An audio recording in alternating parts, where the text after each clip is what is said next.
Welcome to another episode of The Brand Called You, a podcast show that brings you leadership lessons, knowledge, experience, and wisdom from thousands of successful individuals from around the world. I'm your host, Ashutosh Garg, and today I'm delighted to welcome an accomplished and well-known author from Boston, USA, Radhika Dutt. Radhika, welcome to the show. Thanks for having me. I'm excited to be here. Thank you. Radhika is the author of a book titled Radical Product Thinking, The New Mindset for Innovating Smarter. She has a forthcoming book, which is titled Escaping the Performance Trap, Why Goals and Targets Backfire and What Actually Works.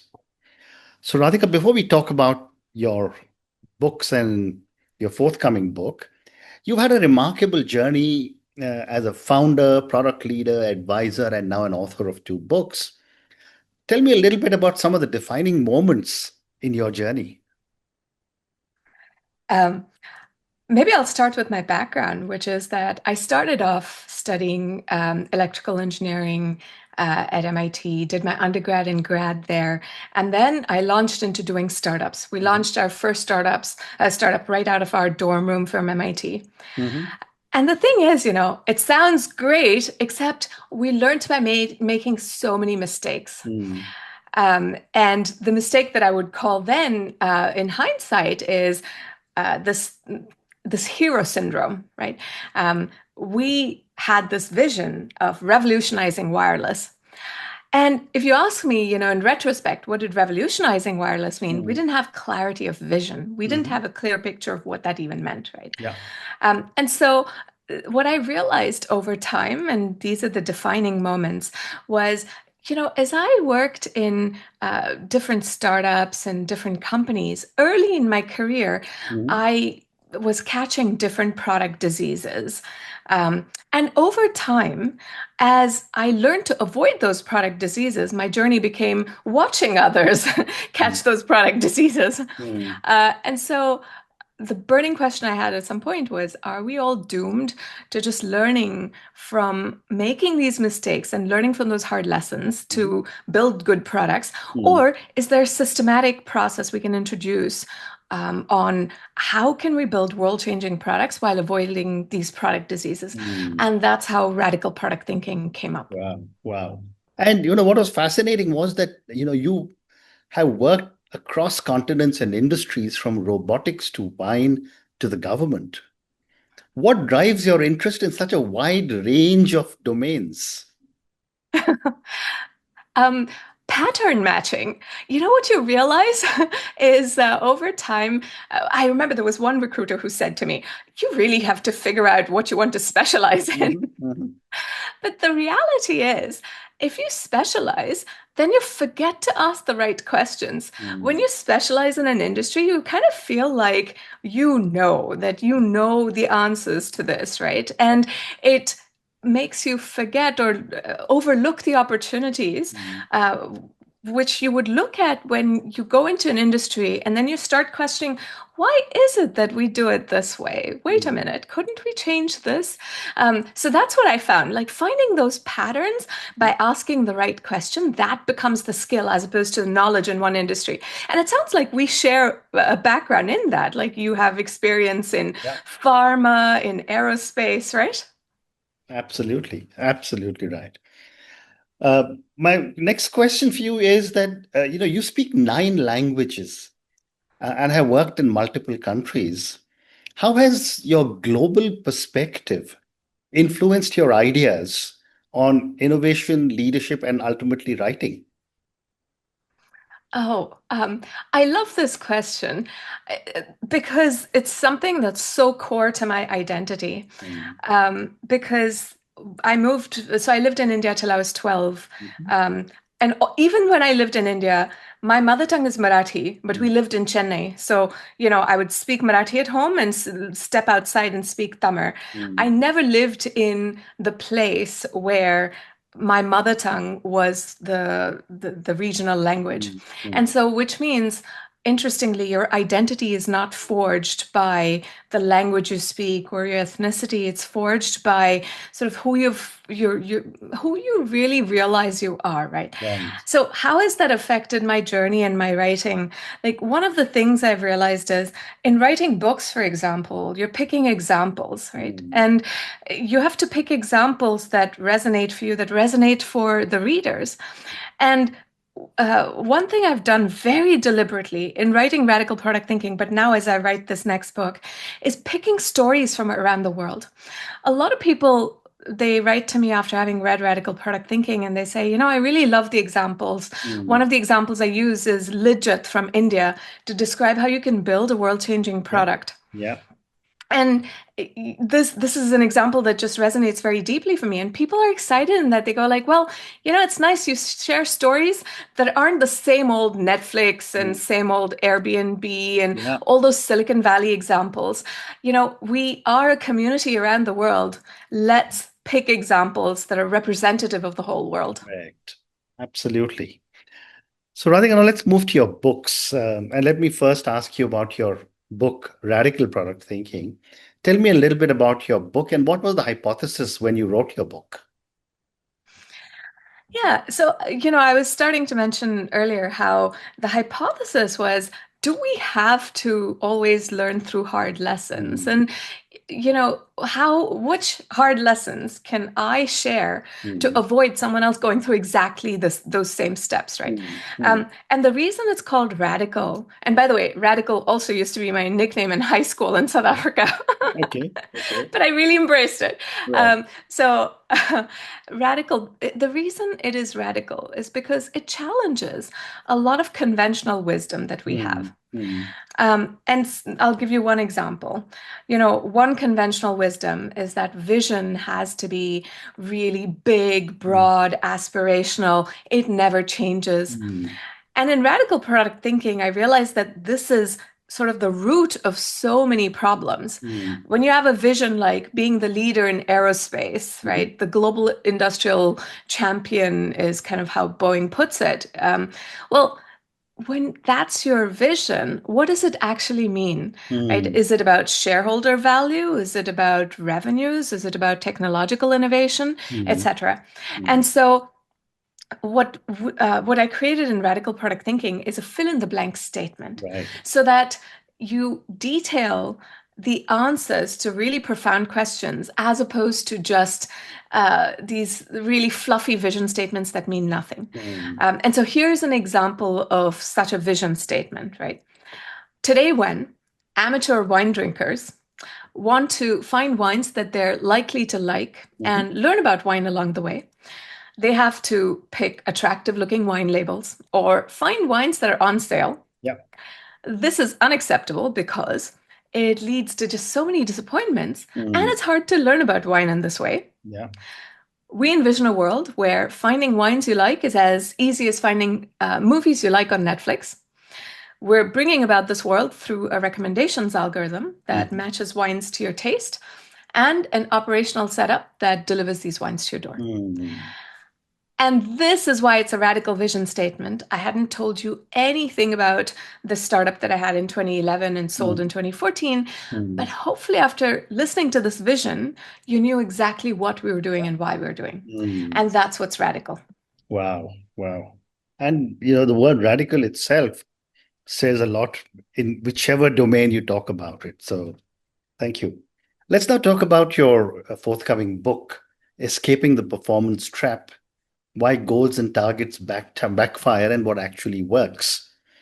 You critique goal setting systems like objectives and key results, OKRs and KPIs. What is the core problem you see with these frameworks? Yeah. For years, I was observing that there were side effects when we were setting targets or OKR, SMART goals, whichever methodology it is, Mm. there were side effects. And for a long time, I thought maybe it's just me. If you just set the right goals, then Mm. it all works out. And this is what everyone says, right? But after a long time, what I realized and I could learn to articulate was when you set a goal, the incentive you set is you're getting people to show you, Mm, ta-da, look, I've hit those numbers that you wanted. So even subconsciously, even when it's not a malicious intent, what happens is, as an employee, I want to show you I'm a high performer, mm, and therefore the metrics I notice are the metrics that are the high performing metrics, that things are looking good. Look, I've met your numbers. mm, Whereas what you really need me to do as an employee is to also look at all the bad numbers, to mm. look at, sales losses, for example. Like you've probably seen this where, salespeople, you lose accounts and you go like, okay, let's move on. And you move on to the next thing. There's very little reason to sort of take time, reflect, and say, what really happened there, right? Mm, And it's because of this, like we want to show the good numbers. And so what we really need is people playing detective, mm, looking at bad numbers, saying, what is going on? What puzzle do I need to figure out and fix here? And that's the kind of mentality of learning, reflection, and adaptation that we don't cultivate. That muscle atrophies with mm. targets and OKRs. Well said. You also trace OKRs back to Peter Drucker's management by objectives. And, you're taking me back to my MBA days in the late 70s. Um, why is the historical context so important to understand this?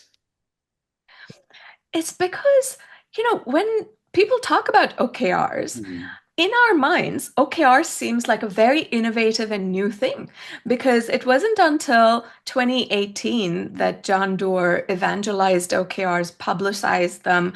It wasn't until, Larry Page was saying OKRs are the secret to Google's success. So mm, we think OKRs are a very new and innovative thing. But the reality is, mm, it's just the same old ideas repackaged under new names. mm, So even John Doerr says that where did OKRs come from? Well, Andy Grove used OKRs at Intel in the 80s and 90s. So already, okay, they're an older idea. So then you go back to the 80s and 90s and look at, wait a minute, where did Andy Grove get these ideas from?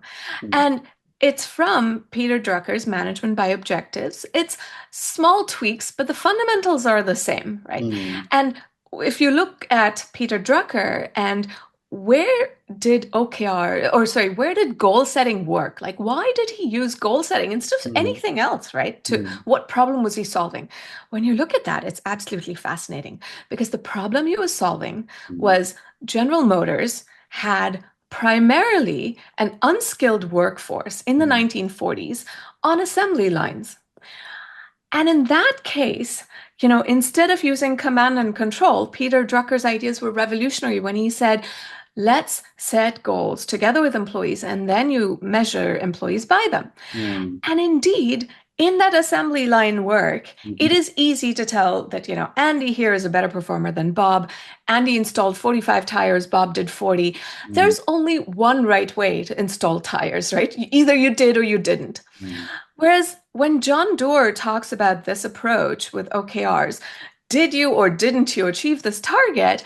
It's simplistic thinking that research has shown actually that when you're doing a complex task, something right? that's not repetitive, if it's not like doing crunches at the gym or stuffing envelopes where there's one Mm, right way to do it, mm, then goal setting actually does not work. So research shows this, and yet we continue to use it because these ideas are so deeply mm. ingrained in us. What a great response. Thank you. You also talk about OHLs, which is objectives, hypotheses, and learnings. What makes this framework different and maybe more effective? Yeah. And so OHLs, objectives, hypotheses, and learnings, is what I came up with because for a long time I was trying to convince leaders Mm, saying, here are the side effects of OKRs or targets, don't use them. mm, And often the response I'd get is, well, it's the devil I know. What do mm. you propose instead? Right. Because, without a better alternative, change is super hard. And Yep. I was really asking them to step into the abyss. Mm, And so what I came up with was, if let's try this experiment. Imagine mm, I ask you, what are your goals for this year? mm, Just take a moment to see how you feel. mm, And next, imagine I ask you, Mm. What puzzles would you like to solve this year Mm. for the business? Yeah. Right? And so when I ask you, do you want to share your response? Like, how did you feel when I asked you the second question? Well, you think about it, and then you quickly start saying, what did I do last year versus what are my goals for next year?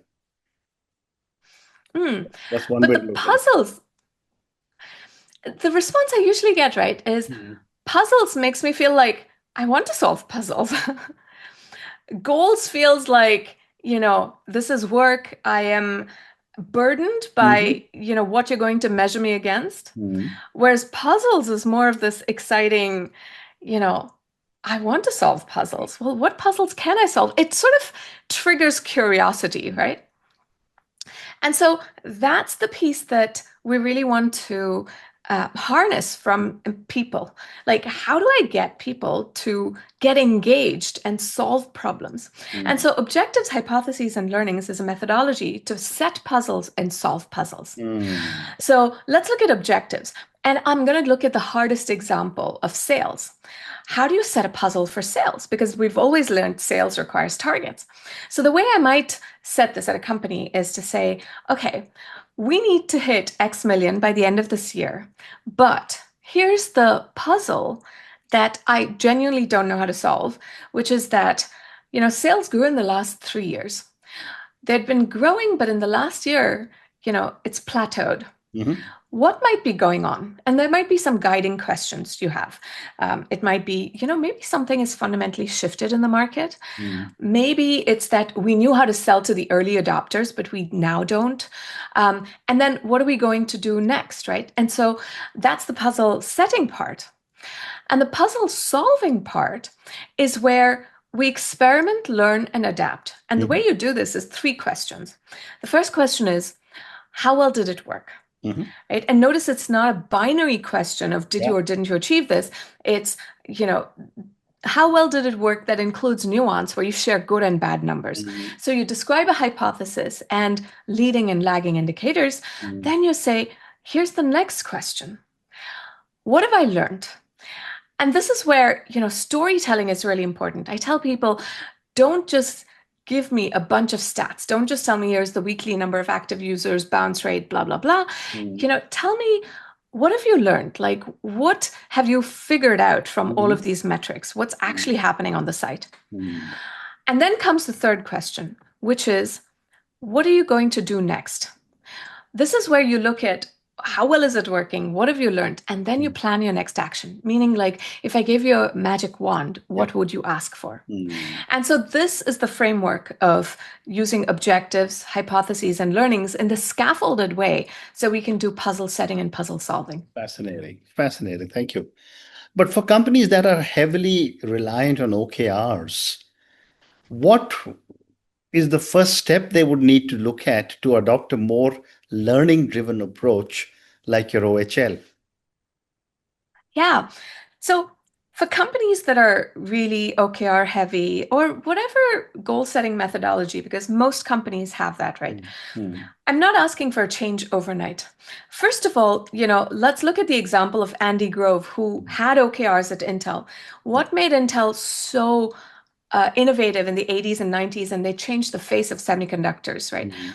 And that was because, as Walter Isaacson said about Andy Grove, it was his obsessive paranoia about how do I not get complacent? Mm. How do we experiment and learn? It wasn't OKRs that he credited to Andy Grove's success, Mm. right? And so once we realize this, and we realize it's not OKRs that's going to drive people to perform. Mhm. How do you engage people? You don't have to drop OKRs overnight. Mhm. In fact, at a company that I've been working with, it's called Signal Ocean. We didn't drop OKRs overnight. I talked to the CEO, Mhm. and he wasn't comfortable with it because this is such an unknown. Yeah. And so what we did was we introduced it into the product team. Mm. This became the way the product team started looking at what is working, what is not working in the product, what are we going to do differently. We were seeing that sales had sort of stalled. And we realized that it was because our product was working for those early adopters. How do Mhm. we change it so it works for the mass market? Mm. And we figured out what the mass market needed from us. And so we solved this puzzle exactly using how's it working? What have we learned? What are we going to do next? Mm. And, you know, we doubled sales year over year. We dropped churn from 26% to 4%. Mm. So my point is, you can first start to build this competence with teams. And as you see people answering these questions and you see the depth of their thinking, that's where you can say, okay, now I don't need these goals to drive these teams. Mm. Like I can see how they're solving puzzles. Mm. Wow. I think I have time for two more questions. How do OHLs impact employee motivation and morale compared to the traditional performance appraisal systems?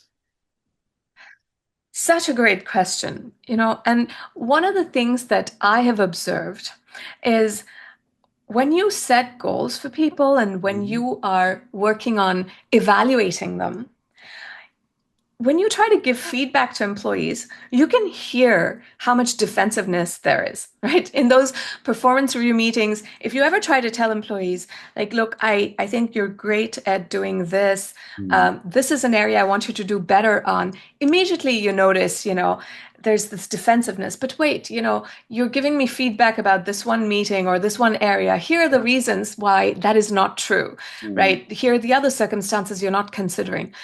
People tend to get very defensive because they're Mm. feeling evaluated. And that's what research shows. Mm. What happens with OHLs instead is as a manager, I'm on the employee side. I'm not trying to evaluate you, rank you, give you numbers. Let's think about why we even want to give employees rankings and numbers. Yeah. It's because when there are layoffs, I Mm. want to be able to fire the bottom 5, Right. 10%. But when you're thinking about running everyday work, thinking about the worst case scenario of layoffs, it's like planning a trip somewhere and planning it thinking that I'm going to stay at a hospital. Mm. Right? It kind of destroys the point of the trip. Yeah. Yeah. And Yeah. so this is why instead of constantly putting people in this evaluation mode, I'm constantly evaluating you, Mm. we make them feel like I'm on your side. You're solving these puzzles. You own these puzzles. Mm. Let's work together. Come share with me. How well are things working? What have you learned? What are you going to do next? Mm. And then, you and I, we work back and forth in just improving the depth of that puzzle solving thinking, Mm. planning those next actions. As a manager, I get a better sense of what's actually happening because Mhm. those same performers, they're not just showing me numbers I want to see, they're showing me the real stuff, the Mm. stuff I really want to know. It gives me a sense of, when I'm in the car and driving, I know how fast to take the turn, right? Because I have a sense of what the ground is actually like. Mm. That's what you really want. So this is why our focus needs to shift from just evaluation to performance development. And there's Mm. a huge change in motivation because I feel like as an employee, you're on my side and we're working on this together. It's more Fascinating. collaborative. Fascinating. And my last question for you, Radhika. For my viewers and listeners, what would you say would be one idea they could take away from your forthcoming book to start making a change today? So one thing I would say you can do very easily is you can get the OHL's template. It's free to download. If you go to radicalproduct.com, go to toolkits, and there's the OHL's toolkit. Mm. And it's in a form of Google Slides or PowerPoint presentation so that you can start to reflect.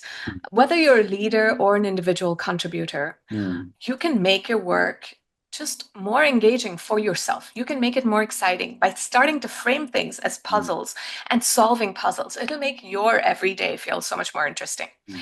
And so the takeaway is just try this out with an initiative that you're working on Mm. and see for yourself. Share it with your team in this way, and you'll start to bring about this mindset Mhm. in people around you.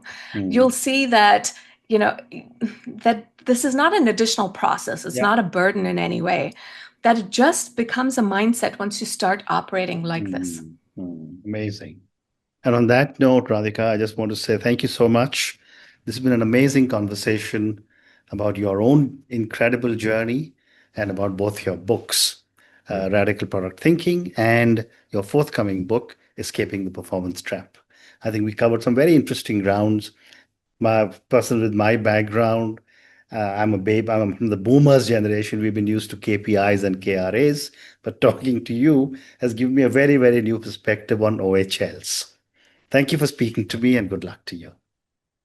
Thanks so much for having me. It was great to chat. Thank you. Thank you for listening to the Brand Called You videocast and podcast, a platform that brings you knowledge, experience, and wisdom of hundreds of successful individuals from around the world.